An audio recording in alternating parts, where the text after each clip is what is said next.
Good morning students. आज के lecture में हम भारत में राज्यों के पुनर्गठन यानी कि स्टेट रीऑर्गेनाइजेशन की जो समस्या थी उसके बारे में पढ़ेंगे। ये जो आप मैप देख रहे हैं ये विभाजन के पहले और विभाजन के टाइम का ही मैप है।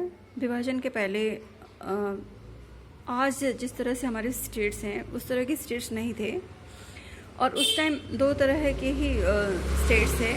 एक वो जो प्रिंसली स्टेट्स थे जहाँ हमारे राजा महाराजाओं का शासन था और एक वो जिन्हें हम प्रोविंसेस कहते थे जो ब्रिटिश सरकार गवर्न करती थी डायरेक्टली।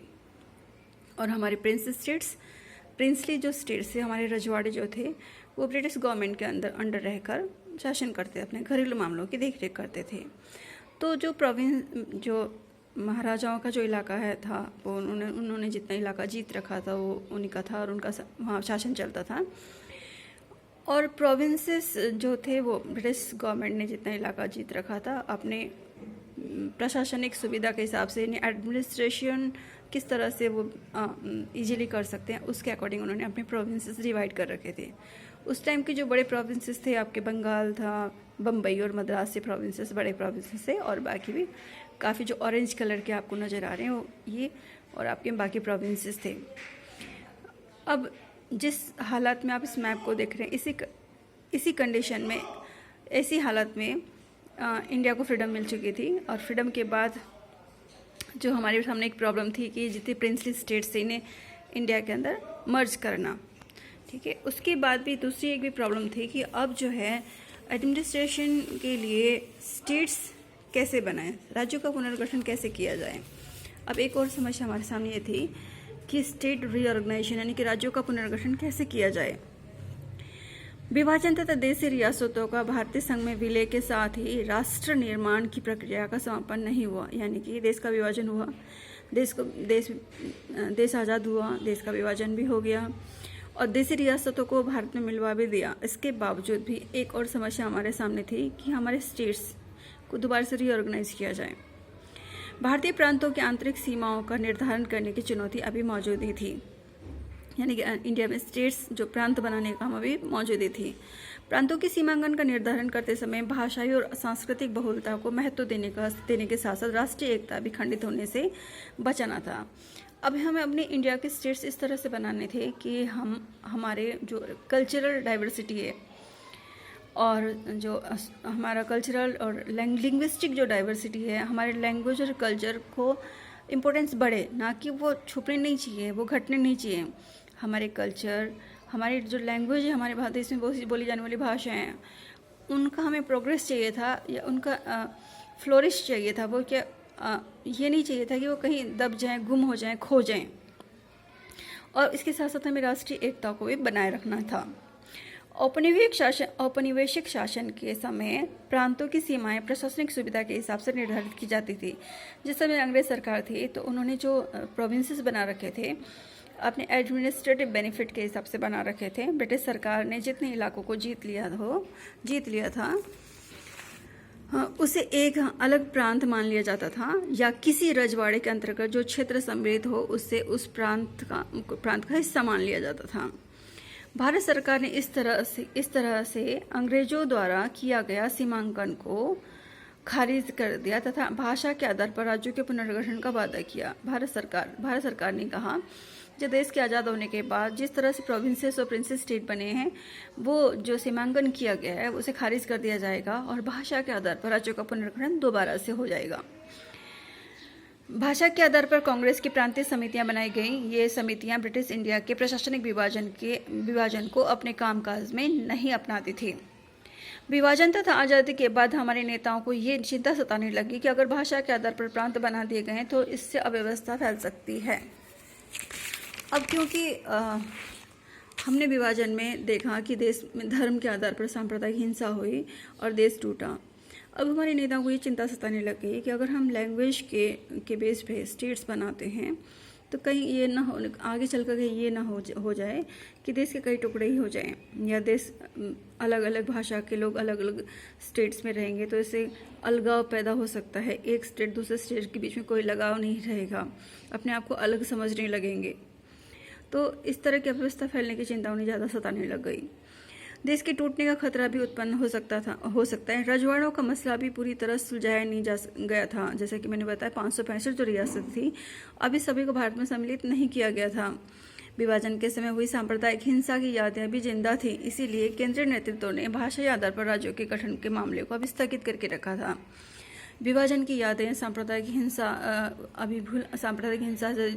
हिंसा की वजह से जो नुकसान हमें झेलना पड़ा था, उन यादों को अभी हम भुला नहीं पाए थे। और हमारे नेताओं को इस समय यही चिंता थी कि देश को एकता के सूत्र में बांधना, और वो ऐसा कोई कदम नहीं उठाना चाहते थे कि जिससे भविष्य में जो है दोबारा से इस तरह कोई अलगाव झेलना पड़े। केंद्रीय नेतृत्व के इस रवैये से स्थानीय नेताओं में असंतोष उत्पन्न हुआ। पुराने मद्रास प्रांत से तेलुगु भाषी लोगों को अलग कर नया आंध्र प्रदेश बनाने की मांग तेज हो गई। अभी मैप में देखिए, आप मैप में देख पाएंगे ये जो मद्रास प्रांत दिखा रखे हैं, ये मद्रास प्रांत यहाँ से ऑरेंज कलर से दिखा रहा है आपको, ये मद्रास प्रांत है। यहाँ देखिए मद्रास प्रांत जो यहाँ तक गया हुआ है। तो ये जो मद्रास प्रांत है काफ़ी बड़ा इलाका है, नीचे से लेकर इधर, यहाँ से लेकर इधर तक गया हुआ है। तो इस मद्रास प्रांत में तेलुगु स्पीकिंग जो पीपल है वो डिमांड करने लगे कि तेलुगु स्पीकिंग पीपल्स को लेकर एक स्टेट बना दिया जाए और नाम रखा जाए आंध्र प्रदेश। तो ये मांग तेज जोर पकड़ने लग गई। केंद्रीय नेतृत्व के इस रवैये से स्थानीय नेताओं में असंतोष के भाव उत्पन्न हुए। पुराने मद्रास प्रांत से तेलुगु भाषी लोगों को अलग कर नया राज्य आंध्र प्रदेश बनाने की मांग तेज हो गई। केंद्र सरकार हाँ और ना में उलझी रही। मतलब जब आंध्र प्रदेश में ये मांग जोर पकड़ रही थी कि तेलुगु भाषी लोगों के लिए एक अलग से स्टेट बना दिया जाए, तो केंद्र सरकार ना हाँ कर पा रही थी और ना कर पा रही थी, कोई फैसला नहीं ले पा रही थी, और आंदोलन तेज होता चला गया। सरकार के रवैये से आंदोलन और तेज हो गया और कांग्रेस के नेता पोट्टी श्रीरामुलु अनिश्चितकालीन भूख हड़ताल पर बैठ गए। ये आंध्र प्रदेश के नेता थे, गांधीवादी नेता थे। इन्होंने नमक सत्याग्रह के दिनों में अपनी सरकारी नौकरी छोड़ के गांधी जी के साथ नमक सत्याग्रह के लिए गए थे। ये पोट्टी श्रीरामुलु जी अनिश्चितकालीन भूख हड़ताल पर बैठ गए। वह 56 दिनों तक भूख हड़ताल पर बैठे रहे और इन 56 दिन के भूख हड़ताल में उनकी मृत्यु हो गई। उनकी मृत्यु से अव्यवस्था और ज़्यादा फैल गई। आंदोलन और हिंसक हो गया, हिंसक घटनाएं बढ़ने लगी, लोग सड़कों पर उतर आए, विरोध प्रदर्शन करने लगे। पुलिस फायरिंग में जब पुलिस इनके विरोध प्रदर्शन को रोकने के लिए गई तो वहाँ फायरिंग हुई। फायरिंग में काफ़ी लोग मारे गए और कई लोग घायल भी हो गए।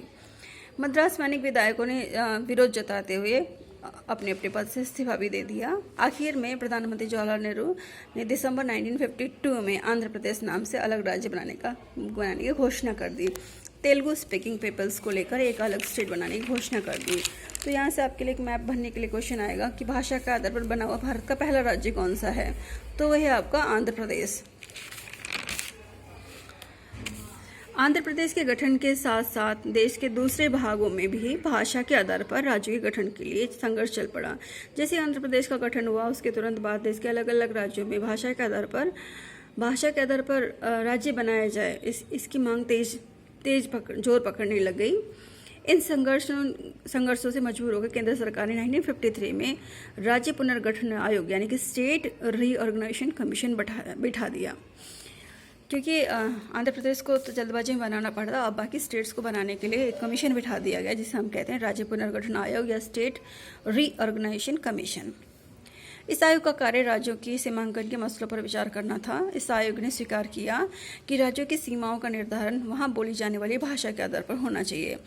इस आयोग ने की जो सिफारिश थी ये थी कि स्टेट्स अब जो बनेंगे बोली जाने वाली भाषा के आधार पर होगा, वहाँ बोली जाने वाली भाषा के आधार पर होगा, लैंग्वेज होगा, लिंग्विस्टिक बेसिस पर होगा और एक जैसी भाषा बोलने वाले लोगों का एक स्टेट बना दिया जाएगा। इस आयोग ने अपनी रिपोर्ट के आधार पर 1953 में आयोग बना था और 56 में इसने अपनी रिपोर्ट पेश करी और इस रिपोर्ट के आधार पर राज्य पुनर्गठन अधिनियम यानी कि स्टेट रीऑर्गेनाइजेशन एक्ट पास हो गया। अब इस एक्ट के अधीन जो है, इस एक्ट के आधार पर भारत में 14 राज्य और 6 केंद्र शासित प्रदेश बनाए गए, 14 स्टेट और 6 यूनियन टेरिटरीज बनाई गई। भाषा के आधार पर राज्यों के गठन से ये डर की आशंका जताई जा रही थी कि देश में अलगाव पैदा होगा और विपरीत इसकी अलगाव पैदा हुआ। जैसे हमारे केंद्रीय नेतृत्व को, हमारे नेताओं को डर लग रहा था कि भाषा के आधार पर अलग अलग राज्य बनाने से कहीं देश में अलगाव पैदा होगा, देश की टूटने का खतरा हो सकता है, पर ऐसा कुछ नहीं हुआ। इसके विपरीत देश की एकता और अखंडता और मजबूत हुई है। हमारी जो कल्चरल डाइवर्सिटी को और विकसित होने का मौका मिला। अब भारत की राजनीति में कुछ इसकी वजह से जो लिंग्विस्टिक डिवीजन हुआ, इसकी वजह से भारत की राजनीति में कुछ अंग्रेजी भाषी अभिजात वर्ग की सत्ता समाप्त हुई। अगर ये लिंग्विस्टिक डिवीजन ना होता तो हो सकता है कि इंडियन पॉलिटिक्स में वो लोग वो जो अभिजात वर्ग, वो जो संपन्न वर्ग, जी अंग्रेजी बोलने वाले, उन चुनिंदा लोगों की हुकूमत कायम रहती। अब ऐसा नहीं है। संपूर्ण भारत में लोकतांत्रिक चुनाव होने लगे और भारत की भाषाई और सांस्कृतिक विभिन्नताओं को सम्मान मिला और उन्हें और अधिक फलने फूलने का मौका मिला। तो बच्चों, उस टाइम जो 14 स्टेट्स बनाए गए थे वो थे Andhra Pradesh, Assam, Bihar, Bombay state, Jammu and Kashmir, Kerala, Madhya Pradesh, Madras state, Mysore state, Orissa, Punjab, Rajasthan, Uttar Pradesh, West Bengal. ये 14 स्टेट हो गए आपके, आंध्र प्रदेश, असम, बिहार, बॉम्बे स्टेट। बॉम्बे स्टेट के अंदर बॉम्बे स्टेट के अंदर गुजरात और महाराष्ट्र का दोनों का इलाका पूरा ही मिलाकर बॉम्बे स्टेट बनाया गया था। और आपके मद्रास स्टेट जो है आपको मैप में दिखाया था, मद्रास से आंध्र प्रदेश को अलग किया गया था। मैसूर स्टेट कर्नाटका का जो इलाका था वो मैसूर स्टेट है।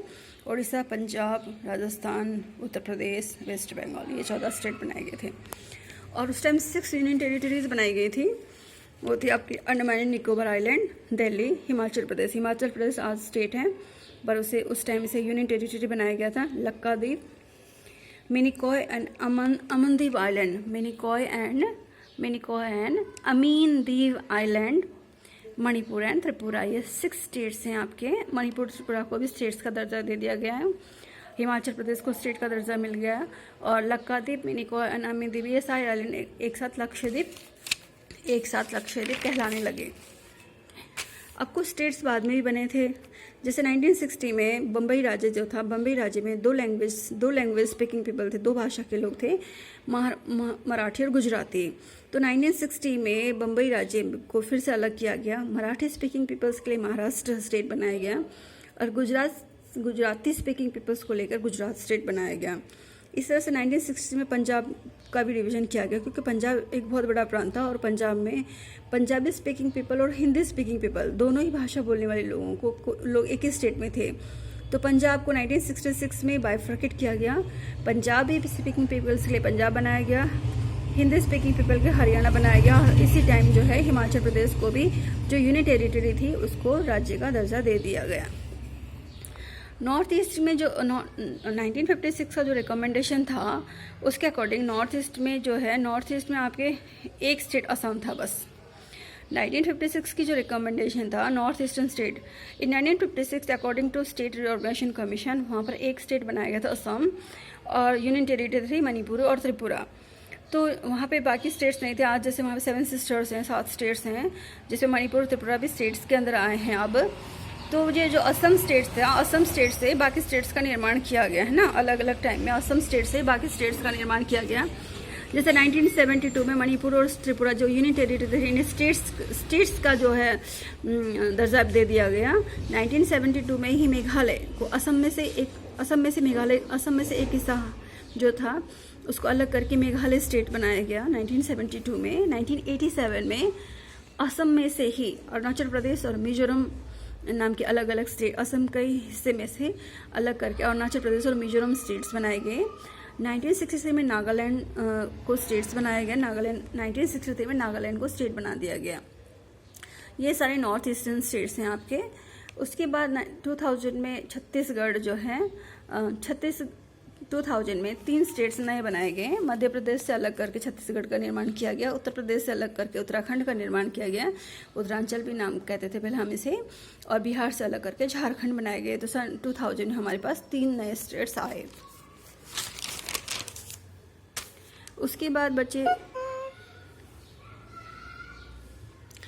उसके बाद जो है अभी आपने देखा होगा ये जो है इस 31 अक्टूबर 2019 में जम्मू कश्मीर को जो है स्टेट्स के दर्जे से हटा दिया गया और इसे बाइफर्केटेड करके इसे 2 यूनियन टेरिटरीज बना दी गई और ये 2 यूनियन टेरिटरी आपकी जम्मू कश्मीर एंड लद्दाख है।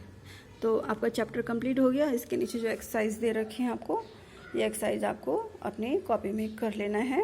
क्वेश्चन आंसर्स हैं, इन नोट्स को पढ़ के आप इन क्वेश्चन आंसर्स को कर लेंगे।